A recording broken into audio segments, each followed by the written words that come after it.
بسم الله الرحمن الرحيم. الصبح بدا من طلعته والليل دجى من وفرته. الله الله الله. بسم الله الرحمن الرحيم. إن الحمد لله نحمده ونشكره ونستعينه ونستغفره ونستهديه ونؤمن به ونتوكل عليه ونعوذ بالله من شرور أنفسنا ومن سيئات أعمالنا. من يهده الله فلا مضل له ومن يضلله فلا هادي له. ونشهد أن لا إله إلا الله وحده لا شريك له ونشهد أن محمدا عبده ورسوله أرسله بالحق بشيرا ونذيرا بين يدي الساعة. من يطع الله ورسوله فقد رشد ومن يعصهما فقد غوى حتى يفيء إلى أمر الله. وإنه لا يضر إلا نفسه ولن يضر الله شيئا. وقال الله عز من قائل: أعوذ بالله من الشيطان الرجيم. بسم الله الرحمن الرحيم. إن الله وملائكته يصلون على النبي يا أيها الذين آمنوا صلوا عليه وسلموا تسليما. اللهم صل على محمد وعلى آل محمد كما صليت على إبراهيم وعلى آل إبراهيم إنك حميد مجيد. اللهم بارك على محمد وعلى آل محمد كما باركت على إبراهيم وعلى آل إبراهيم إنك حميد مجيد. Respected listeners, Assalamu alaikum wa rahmatullahi wa barakatuh. Alhamdulillah, for most of the evening you've been listening to various scholars speak about various aspects of Imam Abu Hanifah rahmatullahi alayhi's personality, life and character, and his learning.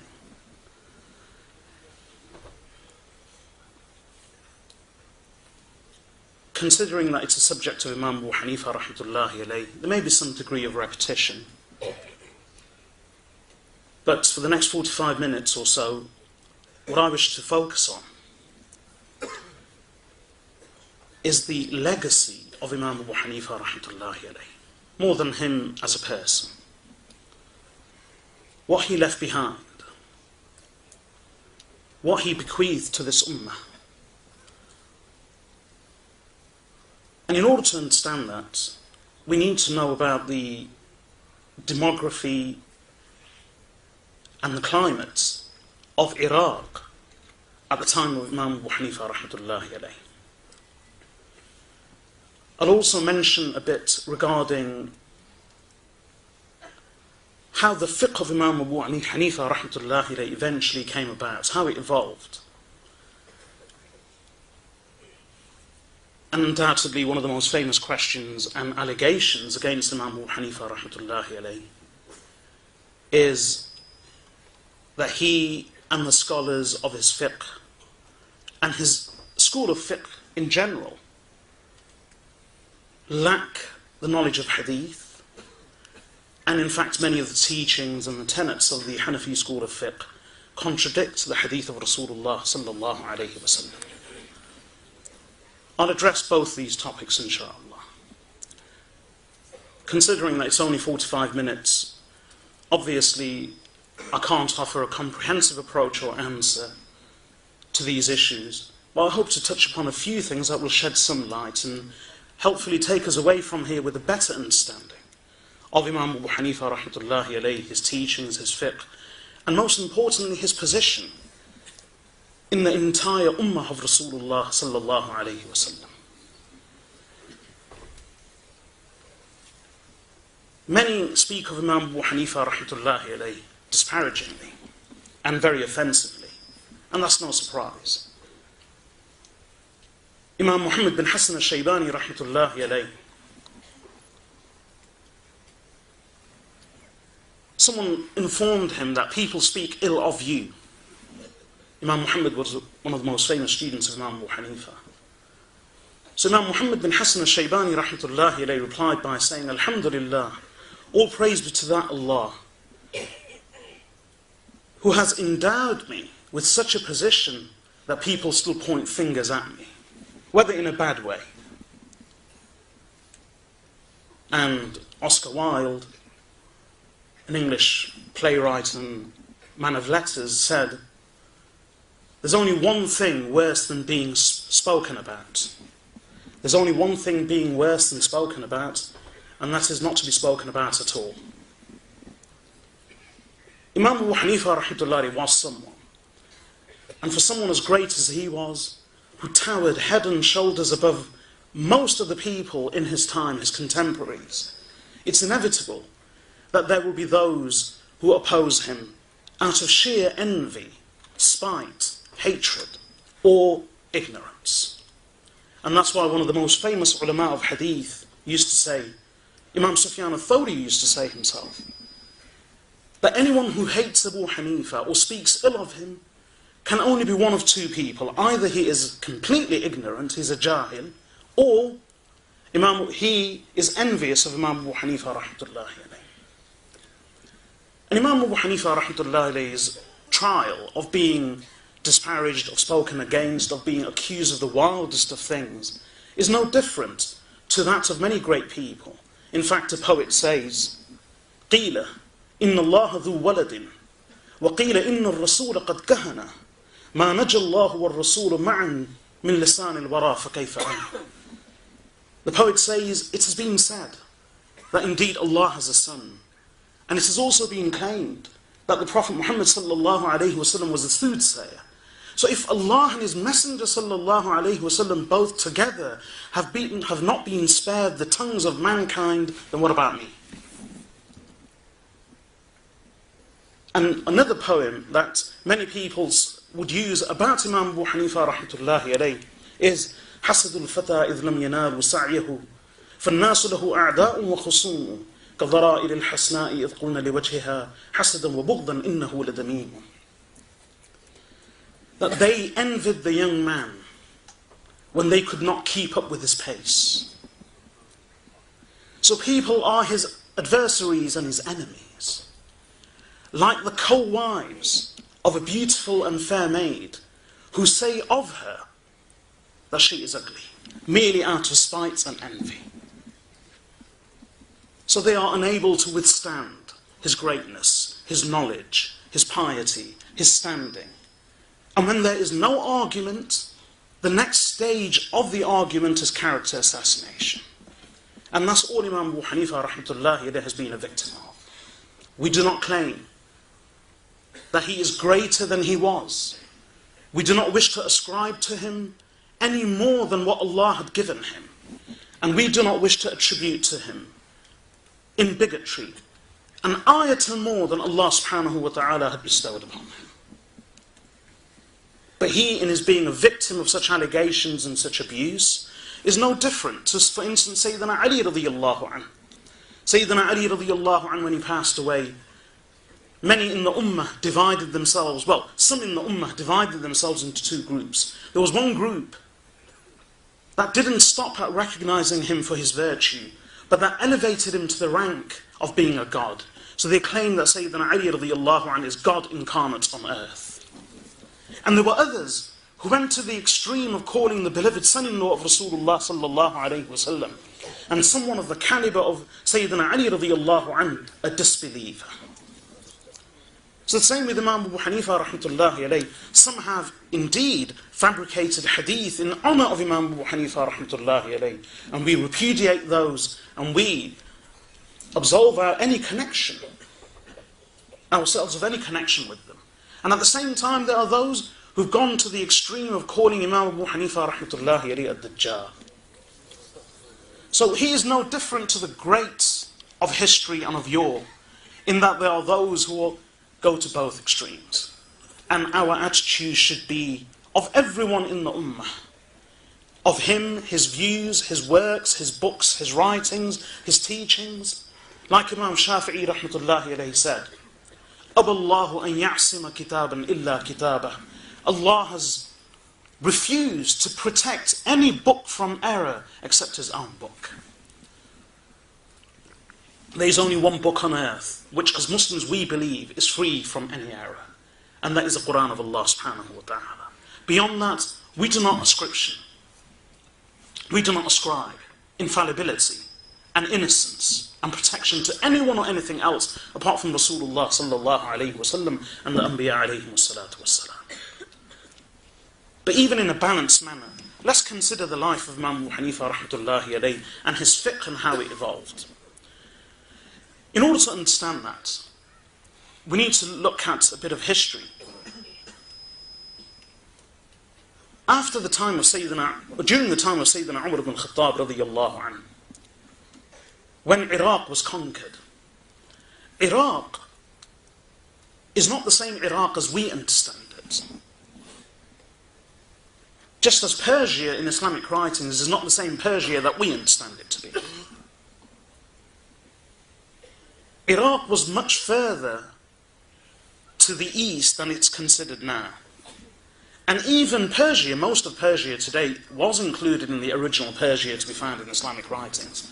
But it was even further east.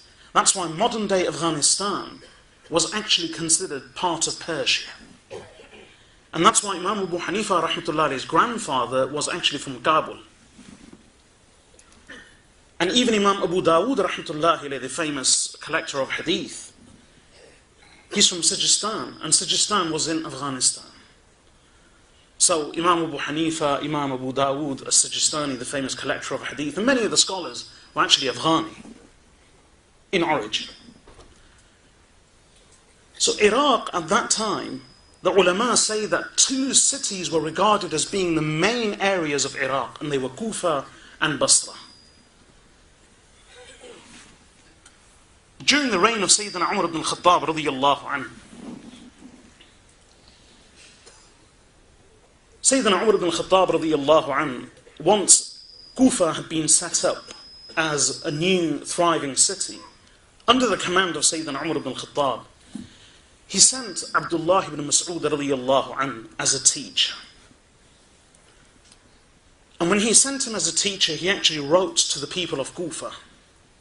Why was there a need to send someone of the caliber of Abdullah ibn Mas'ud to Kufa? Kufa became a stronghold. It was a military garrison city. It soon evolved into a melting pot of languages, cultures, and peoples. It was a center of riches for the Islamic Empire. And soon Kufa and Basra together became the two principal cities of Islam. So much so that not too long after Sayyidina Umar ibn Khattab radiyallahu anhu, Sayyidina Ali radiyallahu anhu, being the son-in-law of Rasulullah sallallahu alayhi wasallam, the Amir of the Mu'mineen, the believers, he actually shifted the Islamic capital from Medina to Kufa. So that should tell us the position of the city of Kufa in the earliest days of Islam. So Sayyidina Umar radiyallahu anhu, foreseeing all of this, he sent the greatest teacher to them all, of them all. And that was Sayyidina Abdullah ibn Mas'ud radiyallahu anhu. And he actually wrote to the people of Iraq saying to them, I, Kufa, that I wanted to keep Abdullah ibn Mas'ud with me, and I benefit from his company, but I have given you privilege over myself of his company, therefore look after him. So Abdullah ibn Mas'ud radiyallahu anhu travelled to Kufa, and there when he arrived he became the greatest teacher of the people of Kufa, the greatest authority. He wasn't the only one. Over time, gradually, so many Sahaba radiyallahu anhum settled, resided, stayed for a while, passed through, and taught in Kufa that the numbers are immeasurable. We just cannot put a number to them. 70 of the veterans of the Battle of Badr became residents of the city of Kufa. 70 of the Sahaba radiyallahu anhum, amongst the veterans of the Battle of Badr, they made Kufa their home city. 300 of those Sahaba radiyallahu anhum who in the 6th year of Hijrah had given bay'ah to Rasulullah sallallahu alayhi wasallam beneath a tree in Hudaybiyah, 300 of those Sahaba radiyallahu anhum took a permanent residence in the city of Kufa.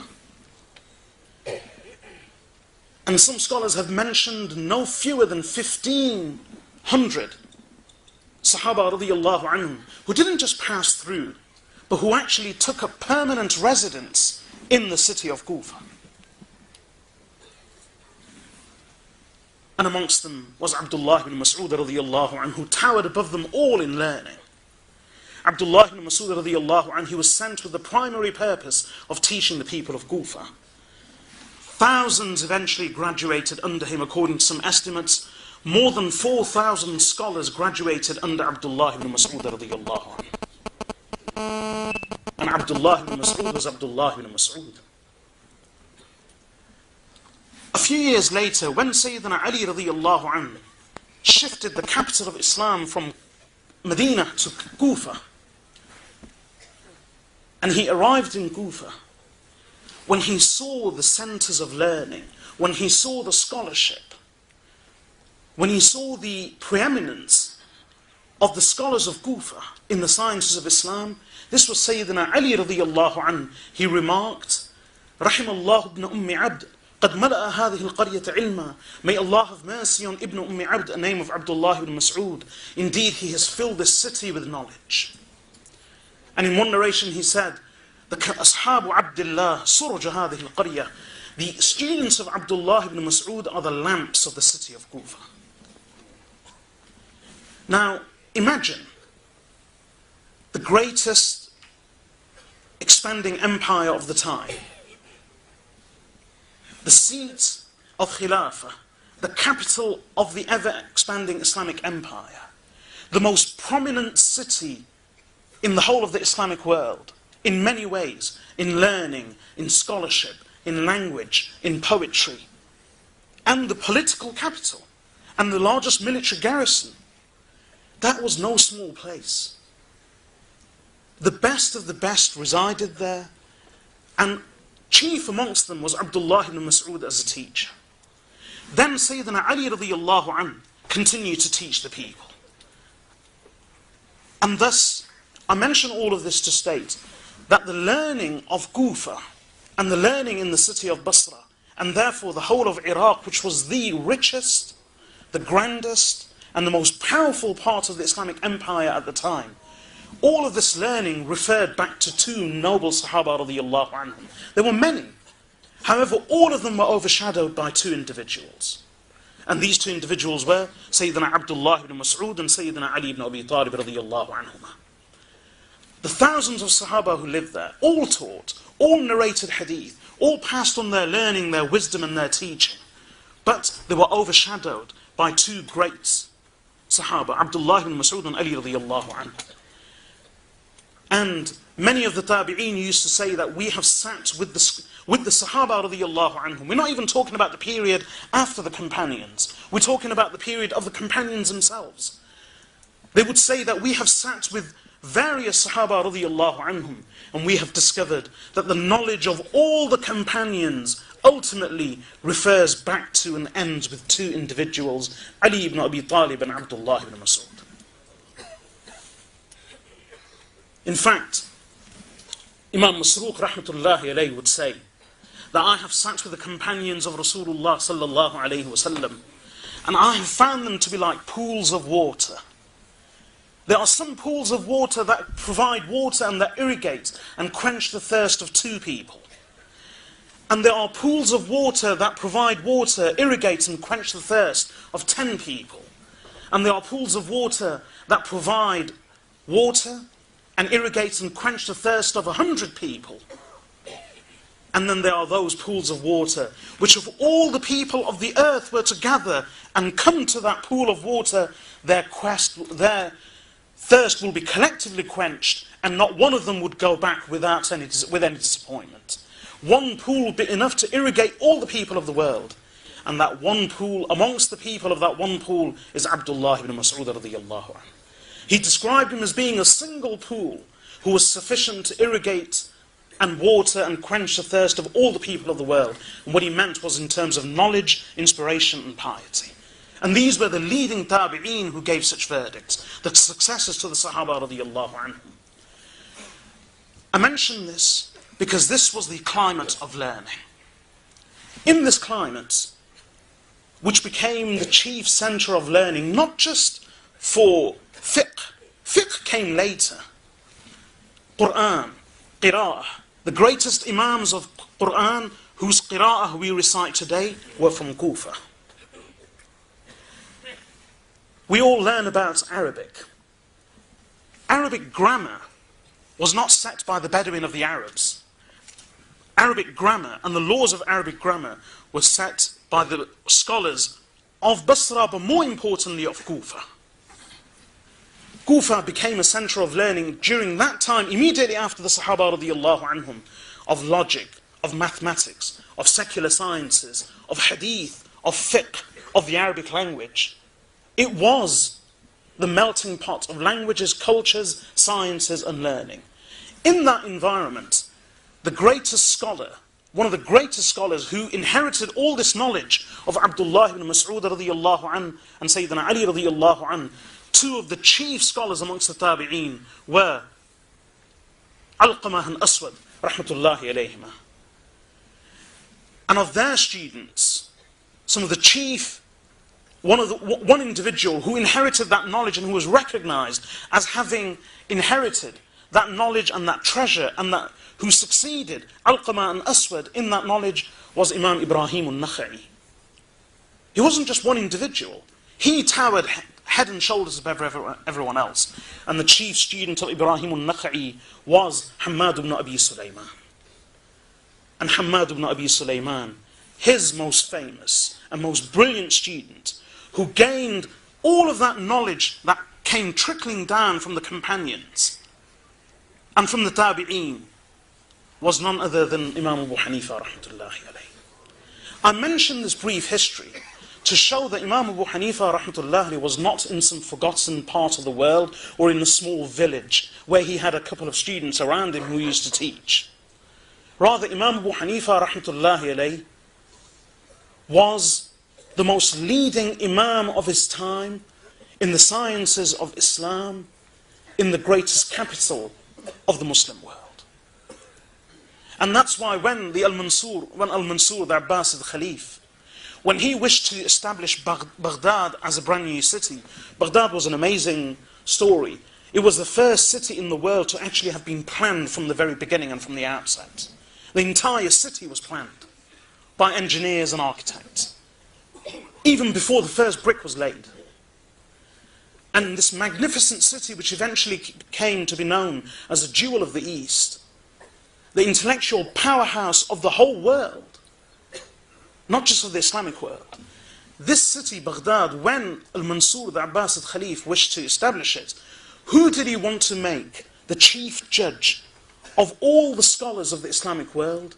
None other than Imam Abu Hanifah rahmatullahi alayhi, because of his position. Imam Abu Hanifah rahmatullahi alayhi refused for various reasons, and eventually he was punished, he was tortured, and despite being tortured, he remained unswerving, faithful and loyal to what he believed that he had inherited from the Sahaba radiyallahu anhum and the Tabi'een. And as thus, he died a martyr at the hands of oppressors. That shows the climate of Kufa and of Baghdad. Imam Abu Hanifah rahmatullahi spent some time in Baghdad as well, later when he was still being prepared. With that history, let us realize that Imam Abu Hanifah rahmatullahi, when he taught, when he narrated, he was at the climax and the peak of the peak. And Imam Abu Hanifah rahmatullahi was, as was mentioned earlier, he was a master of the sciences, but he excelled in fiqh, because ultimately fiqh is the distillation of religious knowledge. And this takes me to the next point, which is that why mention fiqh, and no hadith and no Qur'an? Ultimately, there can be no understanding of the Qur'an and hadith without fiqh. That's a fact. The Qur'an and the hadith are two sources of raw information, unprocessed information. There is no way of understanding the Qur'an and the hadith without the fiqh and the interpretation and explanation of the ulama. It's impossible.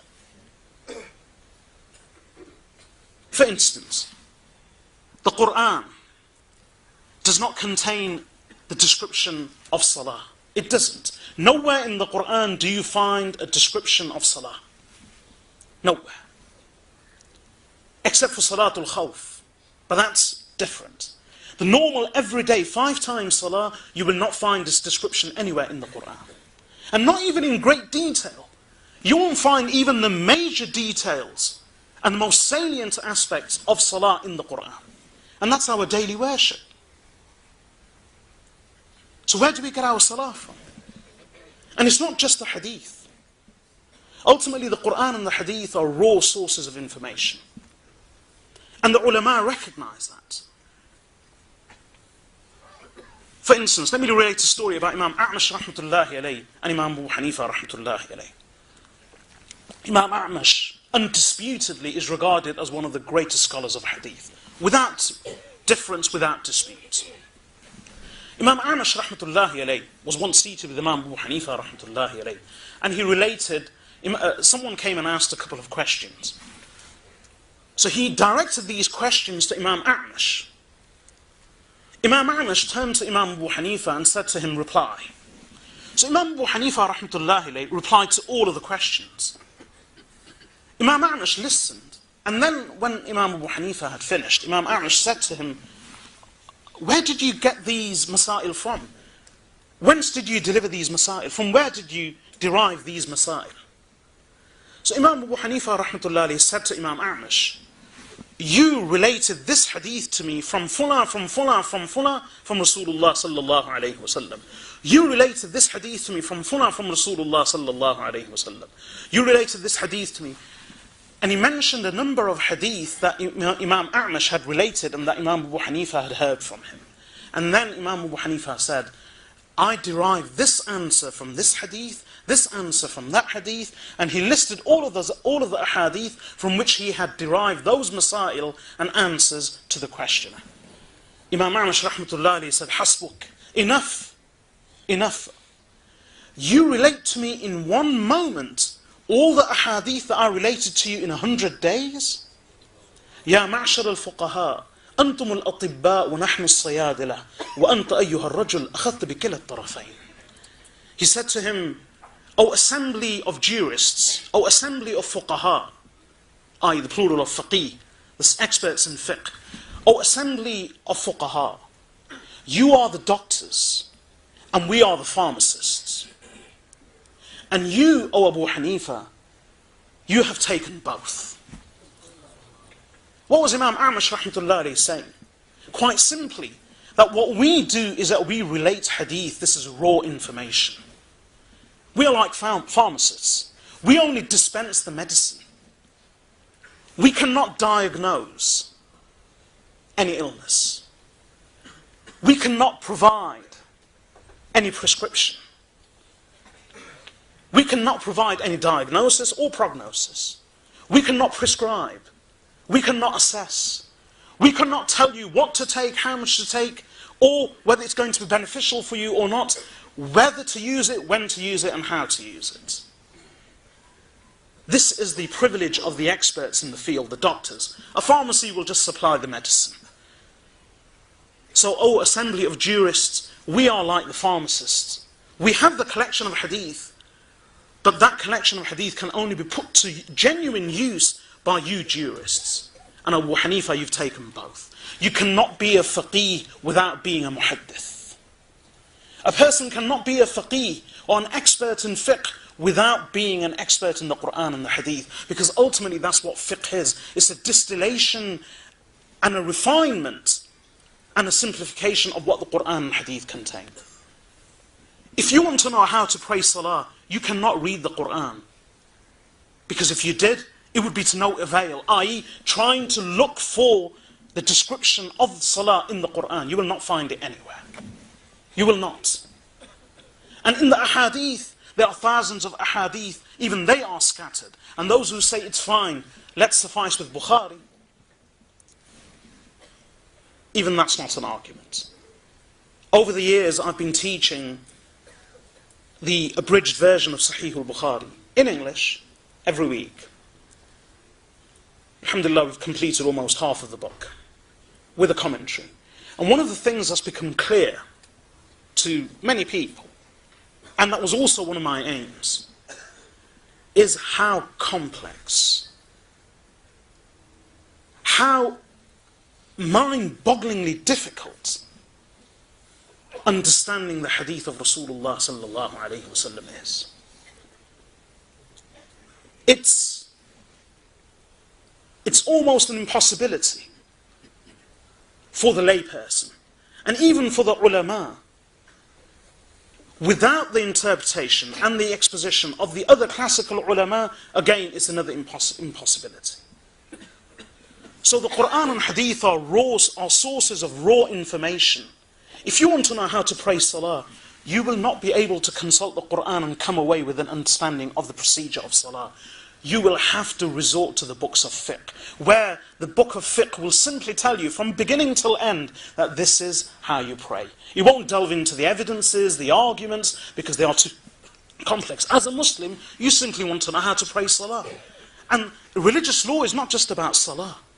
Religious law, may Allah have mercy on the ulama of Islam, they didn't just distill the Salah for us, they distilled hundreds of thousands of masail from the Quran and Hadith for us. And that's what used to happen during the time of Imam Abu Hanifah rahmatullahi alayhi. He wasn't just one teacher with a couple of students. Imam Abu Hanifah rahmatullahi alayhi.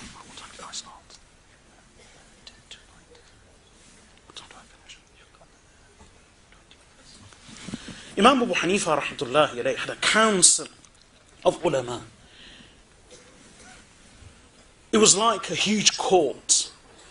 And in this court were the most brilliant minds of this, of Kufa, of Basra and of Iraq. And Imam Abu Hanifah rahmatullahi, before I continue, didn't just limit his learning to Iraq. He went to Medina on many occasions. It's said that he did Hajj 55 times. And on each occasion, without doubt, he met with the scholars of Mecca and of Medina.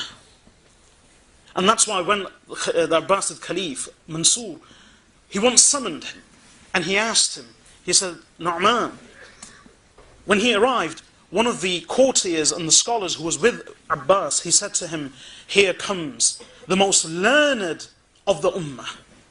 The most learned of the ummah. So Al-Mansur, the Abbasid Caliph, asked Imam Abu Hanifah rahmatullahi alayhi, oh Nu'man, where did you get your knowledge from? So Imam Abu Hanifah rahmatullahi alayhi replied, I have gained my knowledge from the companions of Umar ibn al-Khattab, Abdullah ibn Umar, Abdullah ibn Abbas, and Abdullah ibn Mas'ud radiyallahu anhu. And the reason for mentioning these names is that the knowledge of Umar ibn al-Khattab radiyallahu anhu was from his companions, who were chiefly to be found in Medina and in Kufa. And the companions of Abdullah ibn Mas'ud in Kufa, the companions of Abdullah ibn Umar in Medina, and the companions of Abdullah ibn Abbas radiyallahu anhuma in Mecca. So wherever Imam Abu Hanifah rahmatullahi went, for instance, when he would go to Mecca, the most famous student of Abdullah ibn Abbas radiyallahu anhu, Imam Atta, was Imam Abu Hanifah just one in the huge audience of Imam Atta rahmatullahi alayhi, who narrated directly from Abdullah ibn Abbas radiyallahu anhuma? No. The scholars say when Imam Abu Hanifah would walk in, Imam Atta would tell the whole audience to part, and he would invite Imam Abu Hanifah rahmatullahi to sit right in front of him. Hamad ibn Abi Sulaiman in Kufa would do the same. No one would have permission to sit closer to him than Imam Abu Hanifah rahmatullahi alayhi. The same was in Medina, Kufa, in Mecca. So he visited all of these areas. So his knowledge wasn't limited to the knowledge of Iraq. Then when he would sit in his gathering in Kufa, he didn't just have a couple of students around him. The people around him were the most brilliant minds, the greatest scholars in their own right. That's why just one of his students, Imam Abu Yusuf rahmatullahi alayhi, he then became the first Qadi al-Qudat, the first chief judge of the whole of the Islamic Empire, with his capital in Baghdad. And if Imam Abu Yusuf rahmatullahi wasn't the greatest at the time in the view of those who elected him and appointed him to that position, he would never been appointed to that position. And he was just one of the people who sat around Imam Abu Hanifah rahmatullahi alayhi. So he had this whole council of ulama, the likes of Imam Hassan, Imam Zufar, Imam Abu Yusuf, Imam Muhammad, who themselves were the teachers of the most famous ulama of hadith. And what would happen? A question would be raised, there would be discussion under the guidance and supervision of Imam Abu Hanifah rahmatullahi alayhi. Eventually, when the ulama would agree, or he would dictate a final ruling, then all of the ulama would accept. Only then would it be considered part of the fiqh and the teachings for the people of Islam, for the ummah. So it was like the highest council of the most brilliant minds in the whole ummah who sat under him. Imam Abu Hanifah rahmatullah, his knowledge was preserved in that manner. That is the origin of the Hanafi school of fiqh. That is his legacy. That's why today, and this is no comment and no disparagement and no detraction from the other schools of fiqh, we love and we revere all the ulama of Islam, without distinction. We love them and we revere them. If anyone has made errors, there is no one who is free from blemish and error.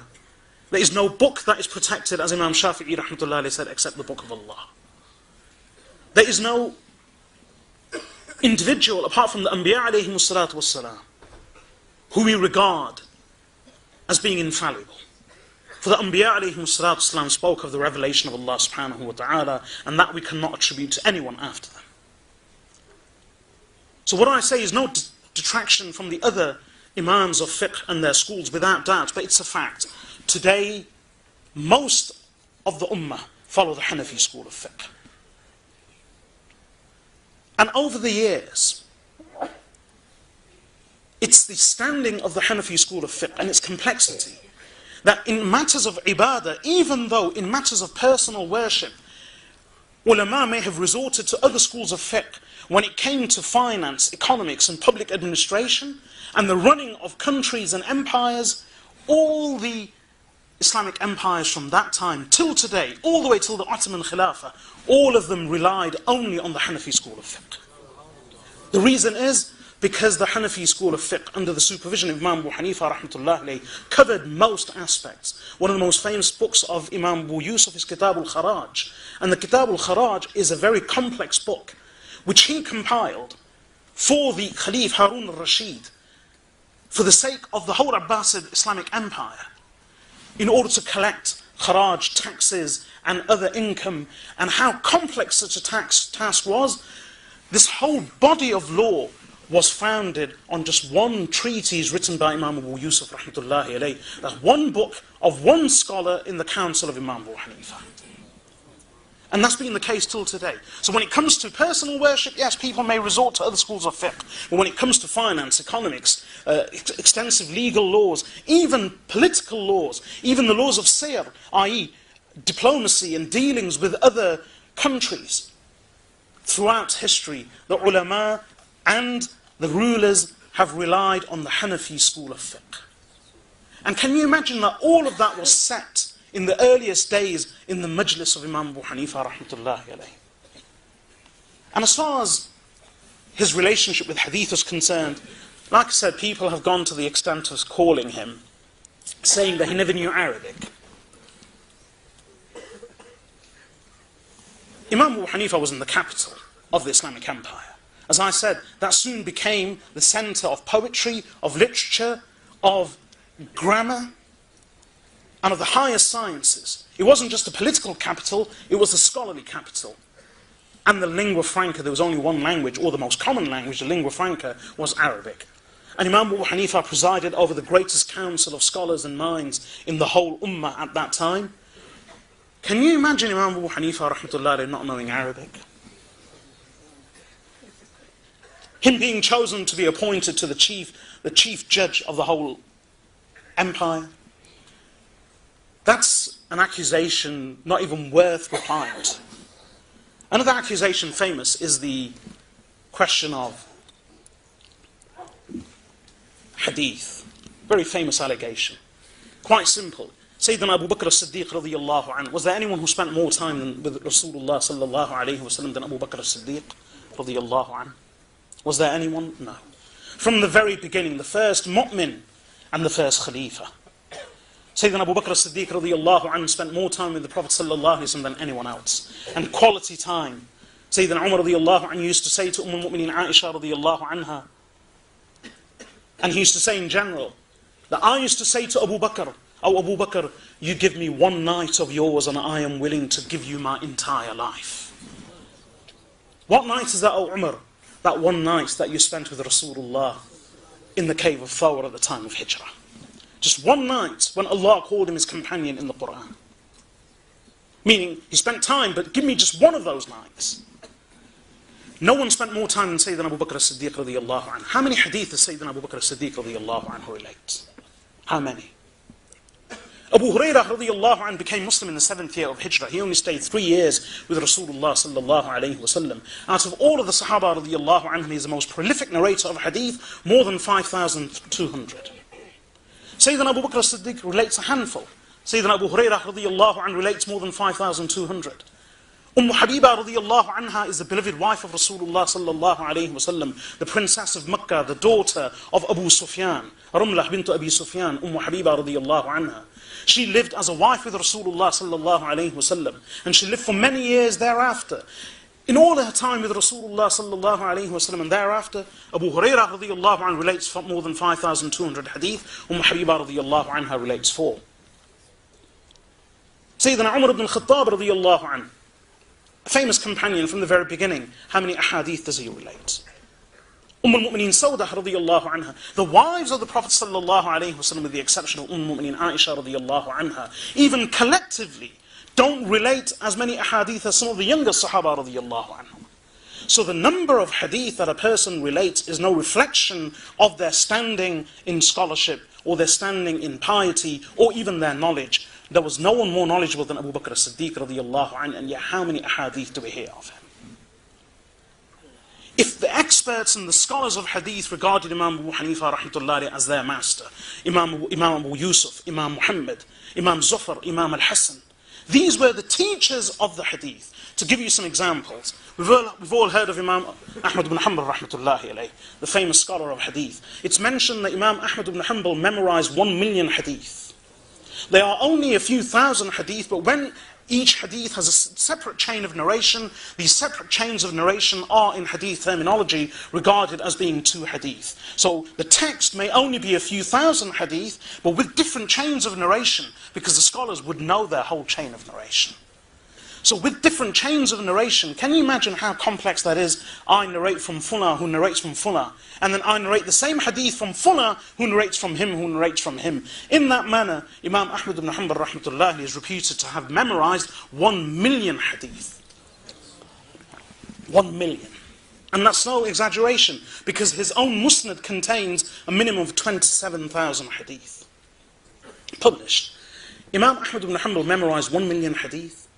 Imam Ahmad ibn Hanbal would say about Imam Yahya ibn Ma'in, Imam Yahya ibn Ma'in, that any Imam Yahya ibn Ma'in, Imam Ali ibn al-Madini. Who was Imam Ali ibn al-Madini? Imam Bukhari rahmatullahi alayhi says, "Mastasghartu nafsi inda ahadin illa Ali ibn al-Madini." Imam Bukhari memorized 10 million hadith, and he was a computer. Imam Bukhari says, in my entire life, mastasghartu nafsi inda ahadin illa Ali ibn al-Madini. In my entire life, I have never considered myself small. I have never been intimidated by any scholar, with the exception of Imam Ali ibn al-Madini. The only one who would scare Imam Bukhari out of his wits was Imam Ali ibn al-Madini, because of his standing in hadith and his scholarship.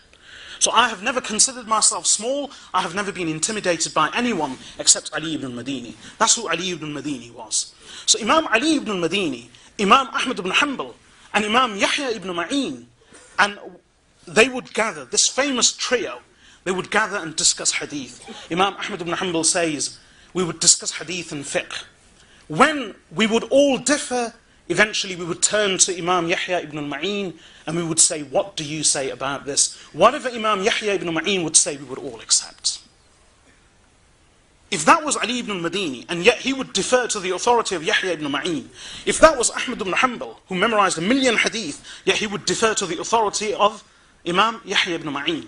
And Imam Yahya ibn Ma'in says, with these hands of mine, I have personally written 600,000 hadith. And in one narration, I have personally written 1 million. That's not the ones he knew by heart, it's what he had actually transcribed and written. And Imam Yahya ibn Ma'in, he inherited over 1 million dirhams, that's about almost 1,100,000 pounds from his father. He spent every penny of it in the search for hadith, so much so that in the end he became so poor he couldn't even afford sandals. Over £1,100,000 he spent on the search for hadith. This Yahya ibn Ma'in, of whom Imam Ahmad ibn Hanbal says, Imam Ahmad ibn Hanbal had memorized 1 million hadith. And then Imam Ahmad ibn Hanbal says, any hadith that Yahya ibn Ma'in doesn't know is not a hadith. Who was Yahya ibn Ma'in? He was a student of Imam Abu Yusuf, and he would follow the Hanafi school of fiqh in such a degree that the ulama would say he would never depart from the teachings of Imam Abu Hanifah, rahmatullahi alayhi. If the Hanafi school of fiqh was founded on the opposition of hadith, and that was the like of Yahya ibn Ma'in, someone who had memorized, someone who Imam Ahmad ibn Hanbal says, if Yahya ibn Ma'in doesn't know any hadith, there's no such hadith. And yet he was a follower of the Hanafi school of fiqh, and a student of Imam Abu Yusuf al-Qadi, one of the students of Imam Abu Hanifah. Same with Imam Yahya ibn Sa'id al-Qattan, Imam Waki' ibn al-Jarrah, Imam Abdullah ibn Mubarak. These are names who are not normally known to be the students of Imam Abu Hanifah rahmatullahi alayhi, or the ones who followed his school of fiqh. I'll end, there's very little time. I'd like to mention one thing, which is that as far as difference of opinion is concerned, trust me, it's never going to be possible to unite the ummah on one qawl, on one verdict, on one fatwa. It's impossible. It's human nature. Allah says in the Quran, وَلَا يَزَالُونَ مُخْتَلِفِينَ إِلَّا مَنْ رَحِمَ رَبُّكَ. They will remain differing. That's human nature. The Sahaba radiyallahu anhum differed on many issues. And forget these small issues like, how do you do this and how don't you do that? I'm going to leave you with just one or two examples. What do you think is the most common thing that occurred during the time of the Sahaba radiyallahu anhum that really shouldn't have seen any change at all, and which everyone knew and heard, children, adults, and men and women alike? I'll tell you. Is it salah? No. Because the Prophet ﷺ used to be at the front. He used to lead salah as an imam at the front. The Sahaba radiyallahu anhum were behind him. They wouldn't look around and they wouldn't look up at him. And after salah, he would go straight home. He wouldn't pray his sunan and nawafil in the masjid. He used to pray at home, come to the masjid, lead, and he would lead at the front. And then he would go back. So the only ones who could report the method of salah of Rasulullah sallallahu alayhi wasallam were the ones who stood in the front row. And who would stand in the front row immediately behind him and adjacent to him? لِيَلِنِي مِنْكُمْ أُولُو الْأَحْلَامِ. The ones of wisdom and intelligence amongst you should stand with me. Abu Bakr, Umar ibn al-Khattab, the Al-Ashrat al-Mubashara, and the likes of Abdullah ibn Mas'ud radiyallahu anhu stuck with him at all times. And then at home, it was the wives. So the salah of Rasulullah sallallahu alayhi wasallam is not really a candidate for something which they can relate in thorough detail. That's why the ulama have concluded that from Allahu Akbar to Assalamu alaikum wa rahmatullah, there are more than 200 valid points of differences amongst the scholars of Islam. 200. 200. That's salah. Other things, zakah, hajj, very complicated. But I'll tell you one thing which everybody knew. Adhan. True? It's whether someone came to the masjid or not, whether someone saw them or not, everyone could hear the adhan. And the adhan was initiated in the very earliest days of Islam, in the first year of Hijrah. For 10 years, everyone heard adhan 5 times a day. And there were 2 main mu'adhins. Apart from the others, there were 2 main mu'adhins, Abdullah ibn Maktoum and Sayyidina Bilal ibn Rabah radiyallahu anhu. So do you think at least adhan would be narrated to us and recorded for us without any difference of opinion? Yes? Yes? Adhan 5 times a day, women at home, children at home, traders in the market, those walking the streets, those who never came to the masjid, 5 times a day. It wasn't a question of seeing, it was just a question of hearing.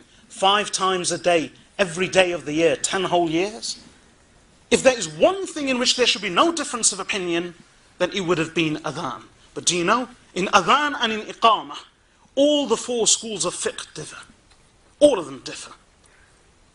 According to Imam Malik rahmatullahi alayhi, there are only 13 words in adhan, 13. According to Imam Abu Hanifah and Imam Ahmad ibn Hanbal, there are 15. According to Imam Shafi'i, there are 19. Meaning sentences, Allahu Akbar, Allahu Akbar, Allahu Akbar, Allahu Akbar. There's no difference in the wording. It's a question of whether you say it twice, once, or you repeat it four times. That's the difference.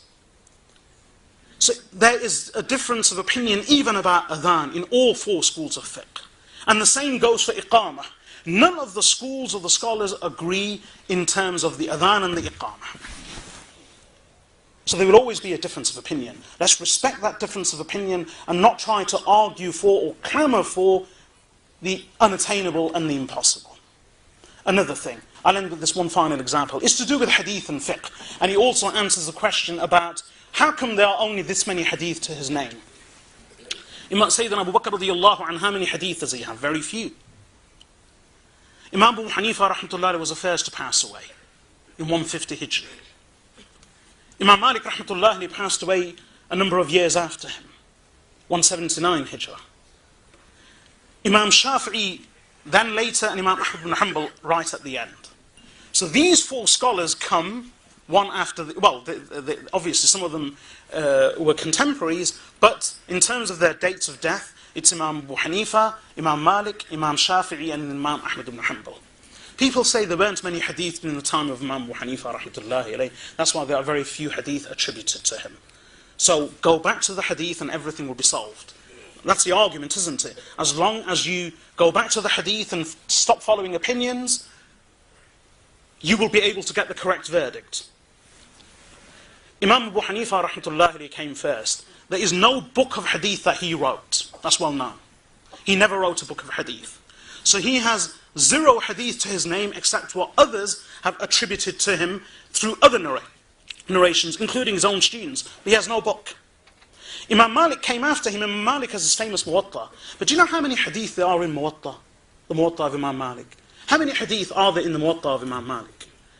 Attributed directly to Rasulullah sallallahu alayhi wa sallam, which we refer to as marfu' hadith. Approximately 700. Only 700. Imam Malik, the Imam, had only approximately 700 hadith to his name in his Kitab Muwatta. Then who comes later? Imam Shafi'i. Imam Shafi'i rahmatullahi alayhi has more hadith than Imam Malik, which he himself recorded. But not as many as the final one, Imam Ahmad ibn Hanbal. Imam Ahmad ibn Hanbal's book is published, the Musnad of Imam Ahmad ibn Hanbal, 27,000 hadith. So that means that if anyone's position should be clear, and if anyone should have no two different opinions, but only one opinion, who would it be? The final, Imam Ahmad ibn Hanbal rahmatullahi alayhi. And yet you find in the books of fiqh, there are more variant narrations from Imam Ahmad ibn Hanbal than any other scholar. You find one opinion in the Hanafi school of fiqh, 2 in the Maliki school of fiqh, 3 in the Shafi'i school of fiqh, and possibly 4 in the Hanbali school of fiqh from Imam Ahmad ibn Hanbal rahmatullahi alayhi himself. To give you one example, and that would never be the case if, because there was access to the hadith, that meant that the verdict of fiqh would be clear. And I'll end with this. Imam Abu Hanifa rahmatullahi alayhi, I'll give you one mas'ala and one example. When a person travels, and once he passes beyond the necessary distance, or he intends the necessary distance for salah, we all know that he does qasr, he truncates and shortens his prayer. So 4 rak'at become 2 rak'at. Now the question is, does he have to do 2 rak'at, or can he do 4? I.e. qasr, the shortening, is it obligatory or is it optional? Imam Abu Hanifa rahmatullahi alayhi and the Hanafi scholars, they came first. Imam Abu Hanifa has 0 hadith to his name, apparently. Would there be any confusion? Should there be confusion in the view of Abu Hanifa? Yes, because he never had a hadith. So Imam Abu Hanifa rahmatullah and the scholars of the Hanafi school of fiqh have one verdict, and that is, it's wajib, it's necessary, you have to shorten the prayer. Imam Malik came later. He has 700 hadith to his name in his own book, Kitab al-Muwatta. Should there be any confusion since he has 700 hadith? No. Imam Malik rahmatullah has 2 views. There are 2 narrations from Imam Malik. One of them is that it's sunnat mu'akkada to shorten the prayer. But you can still pray the full. Imam Shafi'i came later. He came much later. He had the benefit of all the previous scholarship as well as a collection of hadith. He has more hadith to his name than Imam Malik. Should he be in a more I wouldn't say confused, but should there be fewer narrations to his name about this masala or more? Fewer. fewer, there should be no confusion. Imam Shafi'i rahmatullahi has approximately 3 different narrations. But the most correct narration of is that it's permissible. Now Imam Ahmad ibn Hanbal came much later. He was an Imam of Hadith. He had memorized 1 million Hadith. His book has a collection of more than 27,000 Hadith. Shouldn't that clarify everything? Because he had the Hadith, shouldn't it? Imam Ahmad ibn Hanbal rahmatullahi has the following 4 narrations, 4 to his name. 1, he says shortening the prayer is farad, it's obligatory. 2nd, shortening the prayer is sunnah. 3rd, both shortening or praying the full prayer are permissible, but shortening is better. And you know what the 4th narration is? Best. This is someone who had memorized 1 million hadith, had 27,000 hadith book collection, which is published and available. His 4th verdict was, أُحِبُّ الْعَافِيَةَ عَنْ هَذِهِ الْمَسْأَلَةِ. I wish to be excused from answering this question. And I'll end with that. وصلى الله وسلم على عبده ورسول نبينا محمد وعلى آله وصحبه أجمعين.